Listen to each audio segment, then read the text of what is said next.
Greetings. My name is Stephen Shipp. I am a CEO and CIO for Performance Advisory Group. What we do is we invest in distressed commercial real estate. We teach people how to invest in commercial real estate. And for those that are already invested in commercial real estate but are struggling as a result of, I don't know, the economy, lack of tenancy, lack of, the food groups out of favor like office and retail today, we represent them and restructure their debt on their behalf with their lender. We have done, personally have done more than $11 billion in transactions over my 30-year career. And look, I think many of you will agree that we are facing a tsunami of commercial real estate debt defaults with a massive increase in interest rates, 300% in some cases, and the corresponding expansion of cap rates. Combined with a $1.2 trillion portfolio of maturing loans over the next 4 years, we're likely to see a very, very large number of non-refinanceable loans coming due. We're already starting to see it, frankly. It's amazing to me that it's taken this long to start seeing upticks in default rates, but that's a totally different story, and that's mostly driven by Fed intervention and the massive amount of liquidity, $17 trillion of liquidity they injected over a very short period of time. That and their manipulation of the interest rates through quantitative easing. Most of you are probably aware that during the last 24 months, aside from the last 6, actually, so 18 months, the Federal Reserve was buying north of $120 billion of assets every month. 30 billion of those assets were mortgage-backed securities, which artificially suppressed rates both on the commercial real estate side and on the single-family side. So, yeah, without further ado, let's jump into this. I hope you find this beneficial. If you do and you're watching this on YouTube, would you do me a favor, please, and hit like if you choose to subscribe. But I would love to have your commentary about this and what I have to say. Again, I hope you find it beneficial. I've been in the space of commercial real estate and workouts for my entire 30-year career. In fact, let me go into a little bit of detail. So who is this Stephen guy? I explained some of that already to you. I've done more than 11 billion in transaction. Most of it was non-performing and sub-performing, both loans and commercial real estate. As CEO, I've run several large platforms with multi-billion dollars of AUM. I don't say that to impress you, but to impress upon you that I know this space probably as well as anybody. It's very near and dear to my heart. In the last 5 years, we have bought more than $600 million worth of sub-performing multifamily. I have bought nothing over the last 4 years. It was scary space. It was hyper competitive. It's always been sort of the favorite asset class in the commercial real estate world. But given cap rate compression and given the artificially low interest rates, it was a place that I didn't want to step into. It's funny. Everybody was counting on rental growth, which we're seeing a reversal of today.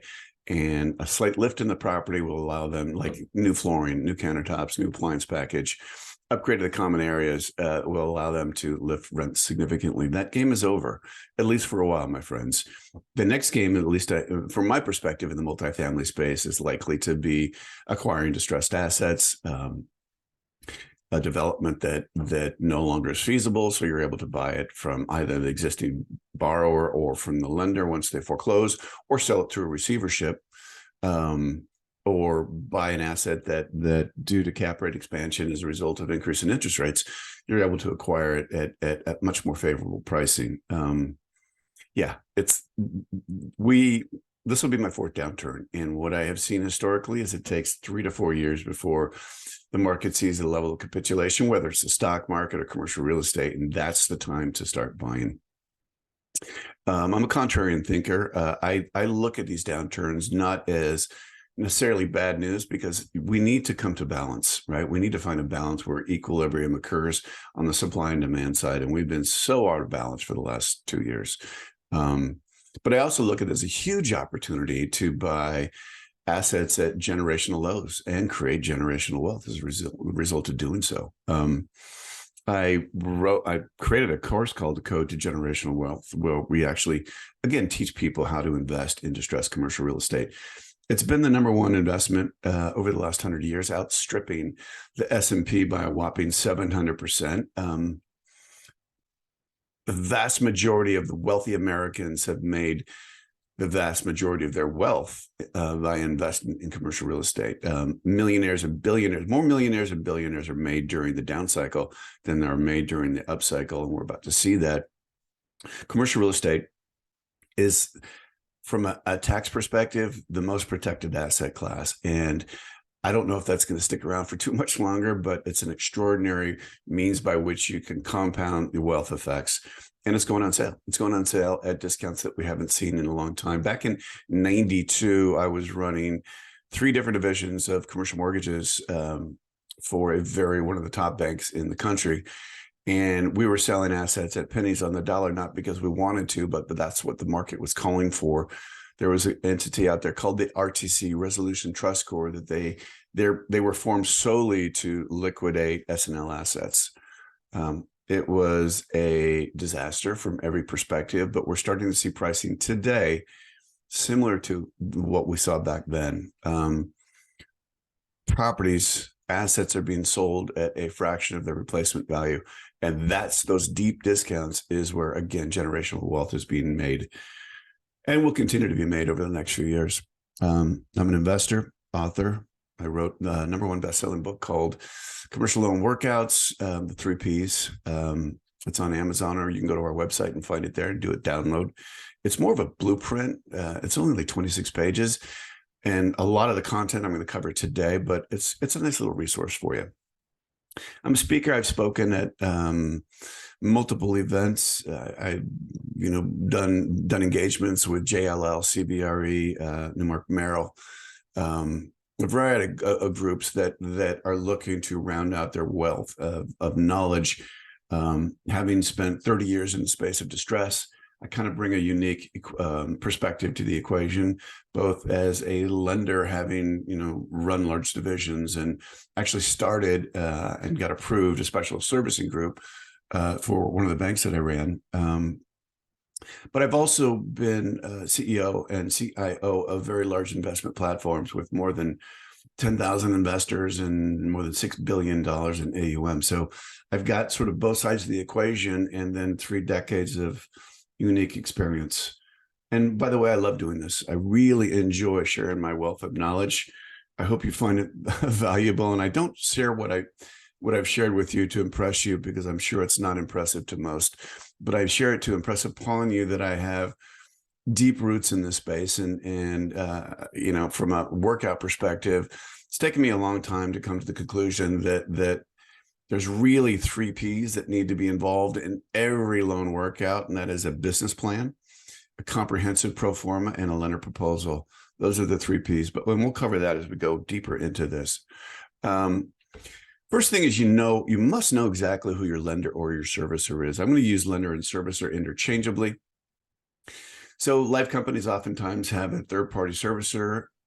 If it's a CMBS loan that you have a special servicer that you're working with if you're in default or imminent default. At the end of the day, I'm just going to call them a lender. Knowing who your lender is, though, is critical. Every one of the lending groups out there has a different perspective. If it's a private equity group or a hedge fund group, they have a completely different perspective than a money center bank like Wells or Citi or Bank of America. If it's a special servicer, they're completely different than virtually every other food group. And you need to understand at the end of the day what makes each one of these groups tick, what their decision tree looks like, what their governing body and regulations look like as it relates to your loan in particular. You also, there's this notion that when you go to the table and work out a loan restructure, it's adversarial. But at the end of the day, the truth is, guys, it's not. If you can improve the value of your asset, you're not only improving your position and recovering some or all of your equity, but you're also eliminating or going down the road to eliminating lender losses. Lenders look at a loan much like you do. They consider it an investment. And the fact of the matter is, the lenders have the vast majority of the equity in the deal. When I say equity, I'm talking about the entire capital stack. So reality is, they're not intended to take a loss, which is why there's debt coverage ratios and loan to values. But when things get difficult, as they are getting difficult today, they start to be concerned about this sort of thing, and rightly so. So what I'm sharing with you is one of the most important thing you can do is to understand exactly who your lender is, know what their decision tree looks like, who their governing entities are, and sort of create a framework around how you want to structure the conversation. Yeah, working together is going to be a far better outcome than being adversarial. Look, to the extent, as an example, you get a lawyer involved, then the lender needs to get the lawyer involved, and it drags out the process. And I will tell you right now that lenders look to maximize recovery and minimize loss on a net present value basis. And therefore, to the extent this stuff is dragged out for an extended period of time, it's not going to make your lender happy. And your lender, in 99% of the cases, has the upper hand because they drafted the documents largely in their favor, and they're in a senior secure position. So contact your lender early and be prepared. I mentioned this already, but begin by learning who your counterparty is. And don't wait to the point of default. If you know you're going to go into default as a result of maybe a pending maturity or a provision, covenant in the loan documents that you're going to be breaching soon, or you're losing a tenant, you have a large office building, a retail space, and you're losing a major tenant, and it's going to put you upside down from a cash flow perspective, reach out early. The earlier you do, the better equipped you and your lender are going to be to have positive, productive conversations. Know this too, that your counterparty is likely to be very, very well trained, likely to be the best and the brightest in the business. Lenders can make a lot of money through fee and interest earned revenue, but all that can go away with a couple bad losses. And so lenders really put their best and the brightest on the front line in the special assets group to minimize those losses, maximize those recoveries. So knowing that you're dealing with somebody who's highly intelligent, has deep experience in this space, should help set the pace for your conversation, at least in your mind. Investigate and build your knowledge. To the extent possible, know exactly what type of loan modifications, restructures, extensions your existing servicer has done. If it's a CMBS loan, super easy because a lot of that information is available to you through public record. You might have to subscribe to a TREP or a Credit IQ, but either way, knowing exactly what they've done historically is going to allow you to understand the parentheses, the box, the framework under which you're likely to work. Know your documents. My God, your documents are your contractual relationship with your lender. And I promise you this, your lender's going to, if you're in default or imminent default, your lender's likely to know those documents really, really well. Frankly, most lenders have a standardized set of documents, so the special assets guy doesn't need to review yours. They will, of course, for unique features, but they'll know those documents inside and out. And given that it's your contractual relationship, it's your obligation to do the same. Each document, each lender, again, has their own set of documents, but they'll know the loan default triggers. They'll know the covenants and conditions. They'll know virtually every element of your document. They'll know what happens if you stop making payments. They'll know what happens or how to trigger a lockbox. They'll know what happens if you pull cash out, do distributions when you're at or close to the point of default. There's a lot of things that they know that you really need to know. Otherwise, you are not playing on an equal playing field, and you need to make sure that you are well informed because, again, your lender is or your servicer is. Yeah, know your documents. Otherwise, you may be blindsided. In fact, if you don't expect to be blindsided, if you don't go into know your loan documents, you're going to go into negotiations or discussions without having a full complement of information. And that's the last thing you want to do. For many of you, the asset, your commercial real estate asset, could be a large portion of your wealth. And also for many of you, you might have 1031 exchanged into this position. And so the loss of this real estate, it's not just the loss of that asset and that income producing property, but also the massive tax consequences that could arise in the event that you're not successful in restructuring your debt. Maintain a deep and intimate knowledge of your revenue stream. So as you are deeply aware, I'm sure one of the most valuable assets for income producing property is your tenancy.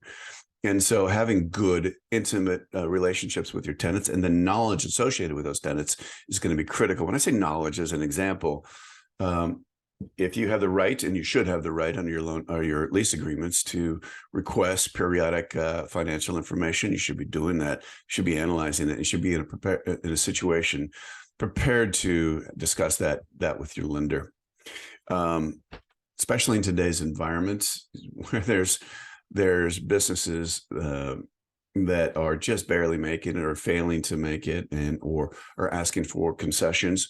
Knowing who your tenancy is, particularly your larger tenants, and know what their financial statement and condition is going to be really important vis-a-vis your lender. The deeper your tenant relationship, the better position vis-a-vis your lender servicer. Having knowledge of your revenue stream will help you build credibility with your lender and servicer. So let me just kind of hit that point a little bit harder. One of your primary objectives here is to build credibility with your counterparty. And the way to do it is just to have it, well, one, to evidence that you are deeply committed to the real estate, deeply committed to the process. And as an example of that, you know your tenancy, you know your building systems, you know your competitive set, you're aware of what's going on. The more knowledge that you have, the more your lender is going to be inclined to work with you, rather than, say, foreclose on the asset or bring in a receiver to either sell the asset or foreclose on it. Obviously, there's a lot of different resolutions a lender can take. One of the things that, by the way, today I'm starting to see a lot of is lender selling notes. And they're doing that for a variety of reasons. Even if it's a performing note, the yield on those notes is low. And so to the extent a lender can get out at or close to par, it's a little bit like trading bonds, that they're more likely than not, particularly if there's a potential default coming down the road, like a maturity, or there's a lack of NOI, or the debt coverage ratio has fallen below a certain threshold, they're more likely than not going to want to sell that note, because you for sure, let me just put it this way, foreclosure is the least productive means by which a lender can recover an investment. That is almost always creating the number or the highest loss that a lender can achieve in a resolution. Foreclosure is the last thing a lender wants to do, and they don't want to own it. They don't want it on their books either. So yeah, no, getting back to the point there, guys, is this: know your real estate, know your tenancy, know your competitive set, and build credibility with your lender. So lenders and servicers, and I kind of touched on this already, have the option of seeking a court-appointed receiver to maintain and protect their real estate without a bias towards either party. And we're going to see more and more of that, particularly as it relates to things like broken developments. And we're starting to see more of that almost on a daily basis. What used to be economically viable is no longer economically viable. We've looked at Amazon as ceased construction on multiple warehouses, millions of square feet. And it's not just Amazon. We got literally to the point where warehouse was overbuilt. Office, I don't know that it makes any economic sense today to build an office unless the vast majority is pre-leased, such that you can actually service debt based upon the pre-leasing. It's got to be a really special office in a really unique location to make in today's environment. Just as an aside note, today's physical occupancy, not economic occupancy, but physical occupancy is around 47% pre-COVID physical occupancy. In other words, there are about half as many people going to the office today as there were in early 2020 or late 2019. And we don't know if that's going to change. Look, high level, my perspective is that as we get deeper into this economic recession, it's going to shift from an employee's market to an employer's market, and the employer will say, hey, look, you want to keep your job, you need to come into the office at least 3 or 4 days a week. I think there's going to be a balance ultimately that's settled on here. I don't know what that looks like. There's so many factors that come into play. I choose not to try and look at that crystal ball, but we do know for sure that we're going to shift, particularly given Fed's very aggressive monetary policy and quantitative tightening.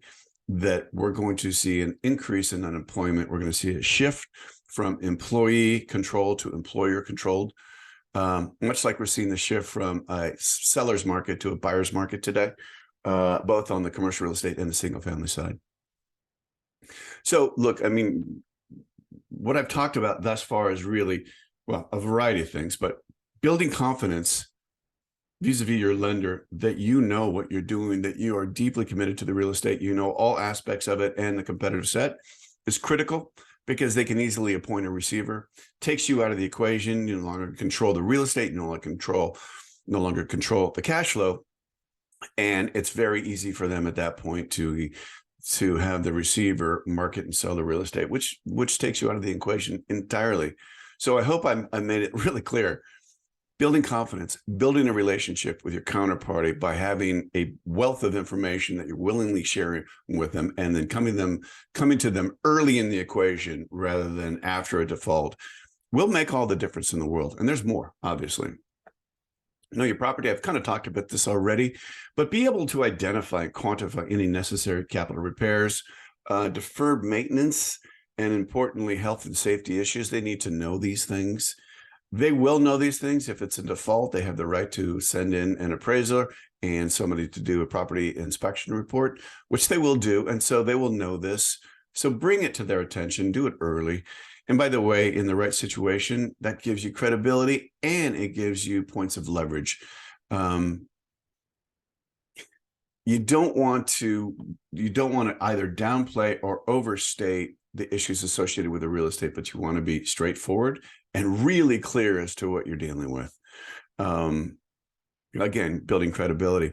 So having a very deep understanding of what's going on with the real estate is critical. Also be prepared to talk about, and not that they won't know, but state of taxes, insurance, and your reserves, and adequacy as it relates to your proposed plan, which we'll get to in a moment.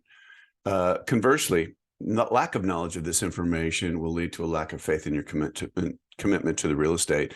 Could easily start your lender down a path to foreclosure or appointment of receiver or selling the note. Look, you don't want your lender to sell the note. More often than not, if the note is sold, your new note holder that you're going to be dealing with is more likely to be more aggressive than your lender was. Not all situations, but that's my experience. So the first part of the P's, prepare a comprehensive pro forma. The pro forma is the single most important document you'll create, as it determines your expected cash flow, and cash flow drives both valuation as well as your lender's primary source of repayment. You need to know that. You need to be able to create a comprehensive pro forma that captures everything. It's all your revenue, it's all your expenses, it's your occupancy, it's your future capital expenditures to either reposition or release what is likely to be too much vacancy or more vacancy than you would otherwise like. And then the second P is prepare a comprehensive business plan.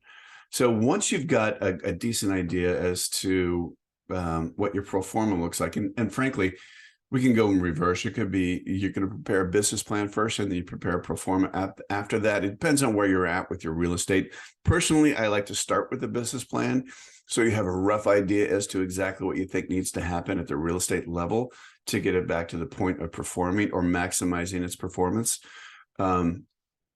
Either way, prepare a business plan, which gives you the opportunity to show your lender your intimate knowledge of the real estate, your extensive planning, deep relationships, and your knowledge of the marketplace. Your competitive set will drive your performance almost across the board. So to the extent there's 3 office buildings that are lined up next to each other, you need to know exactly what they're charging in terms of their rents, what their expense structure looks like. You need to know what their occupancy, to the extent available, looks like. You should literally understand everything you can about your competition, which will give you a improved position to manage your business plan and generate a pro forma that actually will allow you, hopefully, to outperform your marketplace. That's what your lender wants to see. They want to see outsized performance pretty much across the board. Lenders are primarily focused on loss avoidance. I covered this earlier, but it's worth repeating. And recover their investment, specifically the loan. Lenders, again, it doesn't really matter who your lender is, whether it's a special servicer or third-party servicer or direct lender. Their objective is to maximize recovery, minimize losses on a net present value basis. And that means they want to do it effectively, efficiently, and quickly. And you could easily be, friends, their solution. On the other hand, they might say, well, this guy's not the right guy. He doesn't know enough about the real estate, doesn't seem to care, he doesn't have enough capital. Right, it's during these discussions, plan of the business, preparation of the business plan and pro forma that will really bring to light your knowledge or lack thereof. Lenders are primarily focused on the loss avoidance. I covered that already, sorry. So know your competition. I covered this as well. I don't know that we need to jump too deeply into this.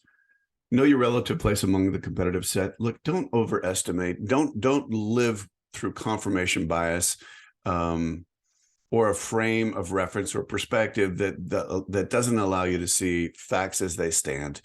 Know how you relate as compared to your competition, and then build a plan and pro forma around that. Also, really know what's traded in the marketplace recently, both in terms of new leases, lease expirations, and sales of like-kind property. Also concessions, right? Concessions, the level of concessions are growing. They will continue to grow almost on a daily basis. But commercial real estate is not a liquid asset, so it doesn't reflect rapid change in valuation. That sort of thing takes time. In most cases, it takes years, particularly coming off the market that we just came off. But knowing what recently traded is going to be important for you to know. And that also gives you an idea whether, frankly, a lot of situations today, guys, you might not want to go through a workout. You might not want to spend the time building a business plan and a pro forma and a proposal, simply because you don't see a path to recovering any equity, let alone any new investment you might make in the real estate, whether it's your time, resources, or capital. So again, it's a process that you should go through. A lot of you will have a gut feeling, which is, yeah, I absolutely want to retain this, because if I lose it to foreclosure or any other action, the consequences from a tax perspective are just ginormous. So I'm willing to maybe lose additional capital to avoid a foreclosure, and hopefully at some point down the road, we'll see brighter days. And for sure, that's going to happen, guys. We're going to dip into a fairly deep recession if the leading economic indicators are if they foreshadow what's coming in our direction. And you add what the Federal Reserve is doing in terms of trying to smash and crush inflation with a sledgehammer, bludgeon it to death. It's very, very ineffective. And it's very, very much looking through the rearview mirror, which is not effective ways to manage policy. I have a whole separate set of videos on Federal Reserve, what they've done to our economy, both during the ramp up and now the ramp down. I think it's insightful. It's worth a view. Here we go. So prepare a lender proposal. This is the third P in the equation. At this point, you've done a business plan. You have a good idea as to what exactly you think you need to do at the real estate level. You've documented all in the form of both the business plan and then the pro forma, cash flow in, cash flow out. Hopefully you see incremental increase in bottom line NOI, therefore creating more value, and then also improving your lender's chance of being repaid. Primary source of repayment, again, is through cash flow and loan amortization. Yeah, enough said about that. A poorly prepared, okay, the proposal should be clear, concise, and effective. And here's the thing. A lot of people will walk into a lender's office and say, hey, let's talk about it. And the lender's going to go, okay, what do you got to say? And you're going to like, well, we're in trouble and we're really looking for your help. The lender's going to say, you know what you need to do is really go back, do your 3 Ps, your plan, your pro forma, and your proposal, because otherwise I don't have time for this. I'm not going to tell you what to do. You need to figure out this yourself. And if you can't do it, you're clearly not committed to the real estate. And I'm going to move my time and attention to somebody who's actually done the work here, which is what we do, by the way. Again, I pointed out, we do this on behalf of clients all around the country, and we've done so very, very effectively. I'll give you some examples in a moment. A poorly prepared plan or pie in the sky plan will put you at the bottom of a very large stack of other borrower requests. know that, right? I mean, you want to make your lender's job easy. And the way you make it easy is to know who they are, what they've done historically, what their governance is, what their decision tree looks like, and then bringing forth a business plan that makes sense considering your specific asset and your marketplace, or Proforma, which documents all the cash flow, again, the single most important document in your stack, and then a proposal which is reasonable, right? If you've got decent cash flow, a positive debt coverage ratio, yet your loan is maturing, there's a good chance we can negotiate for you a decent loan extension without bringing any more capital or collateral to the equation. We've done it dozens and I don't even know how many times, but it's more likely going to be done more over the next couple of years than has historically happened, including during the Great Financial Recession, dot-com bust, or the recession of 1987 through 92. There you go. Know your options and build a team.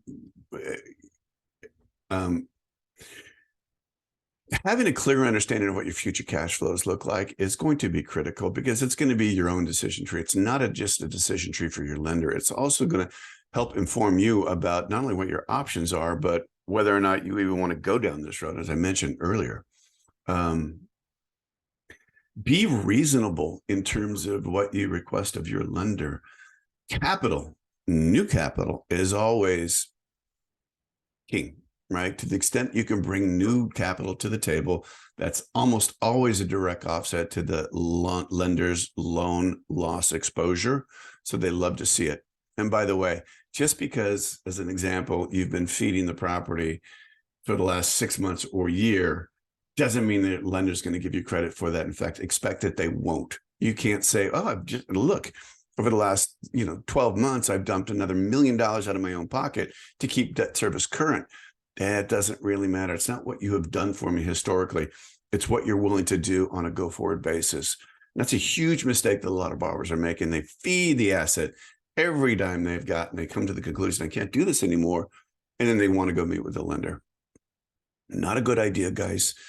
There's something called a strategic default, which you might want to consider engaging in. We don't want to trigger any bad boy defaults or an earlier default than we otherwise might need to. But the reality is you need to strategically manage your assets. The other thing I haven't talked about thus far is eliminate, to the extent you can, what I call leakage. So as an example, if you own an office building or a retail property or maybe hospitality or even multifamily, you've seen your value decline dramatically over the last 6 months. You need to be looking at your property taxes, and you need to be appealing those in an aggressive way. More likely than not, should you have the capital available to do it, engage a third party. There's great groups out there, and they've got the relationships with the county assessors, which is huge. Each county across this country is unique unto itself. So having somebody who's got experience in that county is going to be a huge blessing for you. Yeah. So look, we've talked about a lot of things here.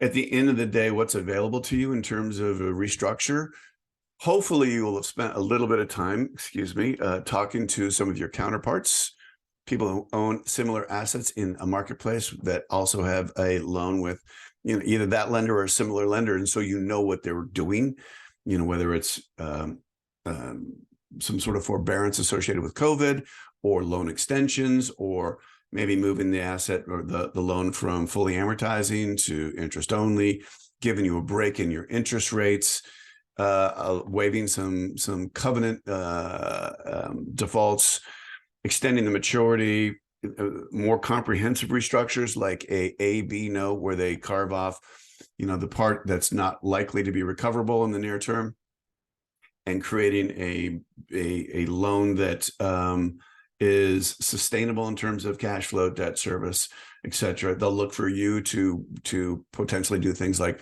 repack reserves. There's a lot of lenders out there who've allowed for the use of reserves to pay debt service. Really freaking bad idea.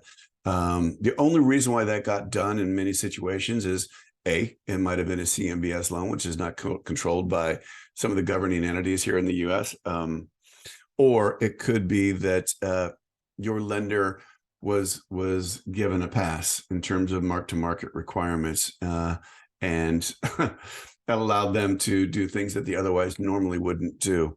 I guess what I'm saying is that to execute any kind of mortgage workout or loan restructure, you're going to need to bring something to the table. What's been brought to the table historically is not going to matter. Bring something new to the table as part of your business plan.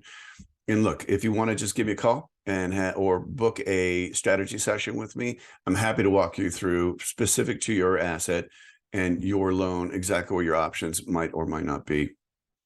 We do a lot of that. We do a lot of 30-minute discovery calls that end up being comprehensive strategy sessions. Yeah, there's a lot of money center banks out there, like Bank of America, that have a really comprehensive underwriting team, and they also structure their deals in such a way that if it goes sideways, there's triggers, and the quality of their borrower is such that they'll just say, "Hey, look, guys, I need a deed in lieu," or "Look, I need your consent to sell the real estate, even if it means you lose all of your potential equity." So they're kind of going into this, and the COVID downturn of 2020, which was the shortest on record, I think, with the greatest boom post that. A lot of lenders who were diligent and learned their lessons both in 2007, 2000, and 1992 sort of laid the groundwork for loss avoidance, and the way that shows up is in their underwriting and their lending criteria. So let me talk about things that we've done historically to give you an idea of what can and cannot get done. There's a church in Texas that had matured debt. It was bond debt. There was an A and B bond structure. The loan was in foreclosure, and if you have any understanding of Texas, that you'll know that foreclosure timeframe in Texas is extremely quick. I mean, it can be done in less than 30 days. So we stopped the foreclosure. We engaged with the bond trustee and then the key bond holders. We put together a comprehensive plan, a Proforma, and a proposal. Ultimately, at the end of the day, what we were able to accomplish was we were able to pay off the A portion of the bond structure at or close to par. We paid off the B portion at 10 cents on the dollar. We refinanced. The way we were able to do that is we refinanced the entire property at a much lower interest rate, and the church continues to survive today. And I say church just because it's a really unique product type and very, very difficult to do workouts around. The good news about a church, as an example, is alternative uses in the event of foreclosure is what? A church. There's not a lot of options. So that was part of our quiver, is that alternative uses and converting the asset to an alternative use was difficult, time consuming, and relatively expensive. So we were able to negotiate from a position of power. And by the way, if you structure your cards right, if you understand your loan documents, your lender, your current marketplace, and your asset, and particularly the asset from a large perspective, you're in a position to identify exactly what your strengths are. But you can also, of course, know what your weakness is, but identify your strengths going into negotiations, because you want to be in a position of power. Pardon me. Self-storage unit in New York, $18 million loan was in default, low occupancy for a variety of reasons, negative leverage at 100%, 150 at least percent loan to value. Again, the loan was in default. The borrower was extremely frustrated. The borrower, with lender's tacit consent, put the asset under contract at a price that was far below the existing loan balance. But there was an earnout provision in the contract that said, okay, the assets, I think it was like less than 40% occupied. As you ramp up occupancy, the valuation is going to increase. It's going to increase on a real-time basis and dramatically. And as that occurs, we want to recapture or recover some of the equity that we lost through sale to you at such a low price. The lender was paid off at 80% of par. Actually less than 80% of par, and the borrower recovered most of their initial equity as a result of the earnout once the property stabilized. Really good solution, very happy client there. as was the case with the church. I mean, the church, this church was home to thousands of members, and it was a core center in the community. And so, with the fact that we were able to do that, I felt really, really good about that. Same with the self-storage. So the office building in LA, Los Angeles, California, the loan was in default. The notice of default was filed, and the foreclosure was then in process. It was a 92% loan to value. The loan matured and therefore was in default. I should have mentioned that. So we were able to negotiate a 2-year loan extension, 0 fee, with one-year option to extend. All the borrower really needed to do was, repack the reserves, and they were going to do that anyway, simply because they wanted to retain the real estate, and they had turnover from a tenancy perspective. So, yeah, tough deal. Office building, LA, particularly over the last couple of years, has not been a favorite asset class. Although, with how much space Amazon and Netflix and the rest of the crew were using here, we were able to negotiate favorable deals, both from a lease perspective. By the way, we do that as well. We get involved in lease and tenant negotiations when things get challenging. I would call us a full service group. But what allowed us, given some of the pockets of strength in the LA office market, we were able to successfully, despite the loan to value and the default of mortgage and the fact that it was in foreclosure, able to extend at a very low fixed rate. By the way, they oftentimes when you see an extension, the lender is going to seek to move the interest rate to a higher level or move it to a floating rate note. And so we were very, very fortunate there. So I think I've talked about this already, and I don't want to overdo it, but we're a full workout solution for you as your advocate. I've represented more than 10,000 investors over the course of my career in a variety of roles. I don't know that anybody's got as much experience working out commercial real estate debt and underperforming assets as I do. Again, not to say that to impress you, but to impress upon you that we are your advocate, we are a trusted advisor, and we would love to go to work for you. Also, if you're watching this and you're interested in learning about the code to generational wealth and truly how to build that generational wealth by buying commercial real estate at vast discounts, that's something that I can chat with you about. Also, when I mentioned this earlier, we invest and co-invest in distressed commercial real estate. So we're looking always for opportunities. And so if you are in that space and you see something that looks interesting, reach out to me. Again, if you're watching this on YouTube, I have my Calendly link in the description. And also, I'll have my link to the book. And by the way, this 10 critical things checklist. It's actually a checklist that I published. So anyways, look, I hope that this was valuable to you.